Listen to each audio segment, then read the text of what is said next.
Hello everyone, and welcome to another episode of the Wise Decision Maker Show, where we help you make the wisest and most profitable decisions. My name is Dr. Gleb Tsipursky. I'm the CEO of Disaster Avoidance Experts, the future work consultancy that sponsors the Wise Decision Maker Show. And today I want to talk about what we have learned recently about the fallout of forced, top-down, heavy-handed return to office mandates. There are multiple reports that highlight the negative consequences of pretty rigid top-down return to office mandates. The Greenhouse Candidate Experience Report, that's from a staffing firm, the Federal Reserve Survey of Household Economics and Decision Making, Federal Reserve, and Unispace's Reporting for Good Report, space-oriented company. So looking at Unispace, as you can guess, it is about office space. So let's talk about those reports in turn.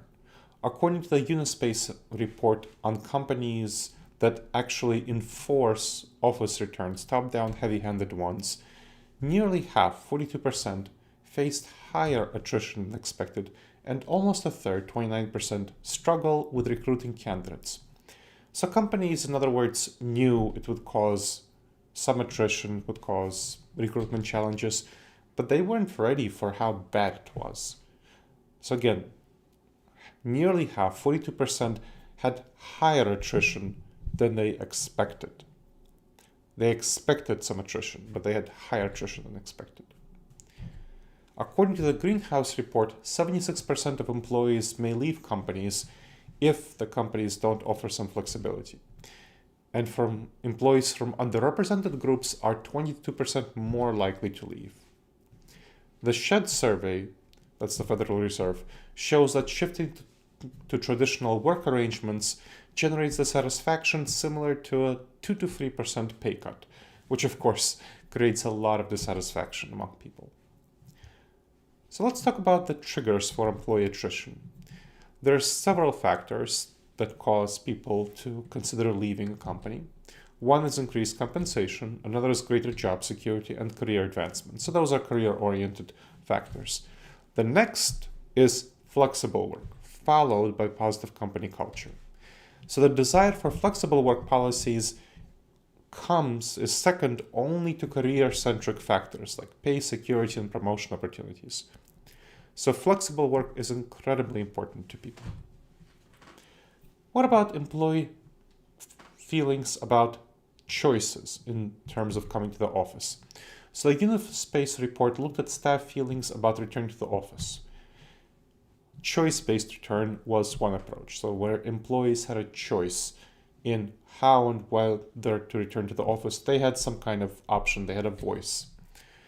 31% reported being happy, 30% motivated, and 27% excited.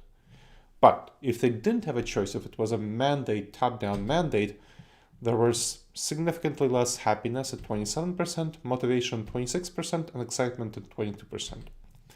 So clearly employees prefer a choice-based return over this top-down mandated return. And that's something to really think about, that mandated returns are going to make employees less happy, motivated, and excited than if they have a choice, if they have a say in how they return to the office.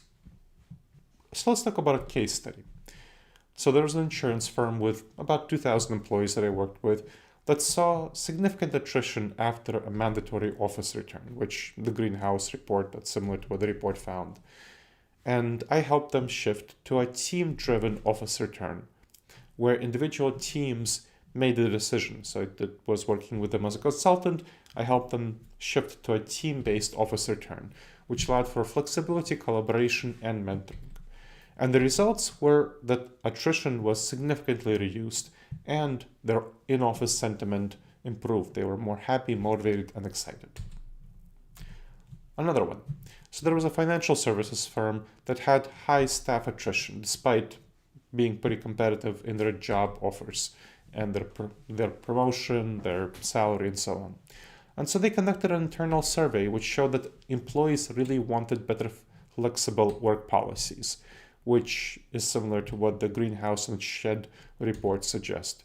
And so they consulted with me and made policy adjustments to enhance flexibility, and that helped them improve their turnover rate, so they had lower attrition after that. Another case study is a late-stage software as a service startup. They worked with me to introduce flexible work policies. And this had a clear immediate impact. This was employee turnover decreased, job applications increased, and that aligns with findings from all 3 reports. And that, by the way, happened actually before the pandemic, this SaaS startup. So they did it before the pandemic, and they had all of these benefits, and they continued it during the pandemic. Now, there are some cognitive biases that you need to be aware of that cause us to make bad decisions around office returns. Cognitive biases are decision-making errors that shape our decisions and perceptions. They stem from our intuitions, our feelings.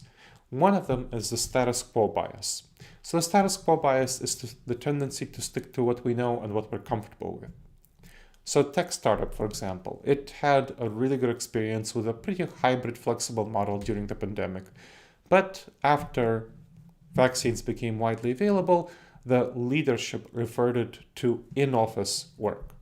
So in-office work, they said, let's all come back to the office. And that resulted in high turnover and resistance, a lot of problems. And that's the status quo bias in action. The leadership perceived the right way to be as the status quo prior to the pandemic. And they tried to get back to it, and that caused them a lot of problems because staff became used to flexibility and they resisted losing it. Another one is the anchoring bias.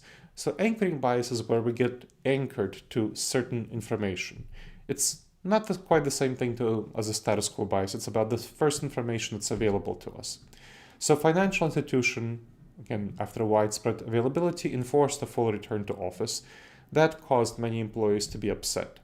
And that is where employees, in that case, were initially attracted by the anchors of brand and pay scale, but the pandemic caused them to shift what they focused on to work-life balance and flexibility.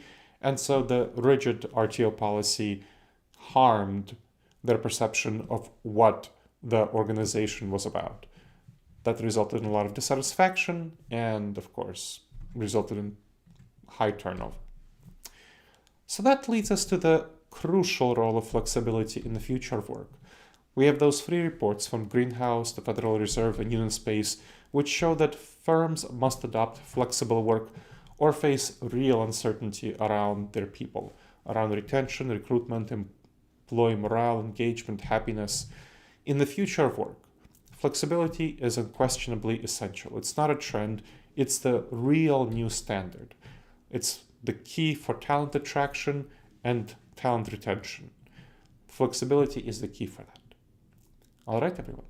I hope you enjoyed this episode of the Wise Decision Maker Show. Please make sure to subscribe wherever you checked out the show and leave a review. It helps other people discover the show and it helps us improve the show.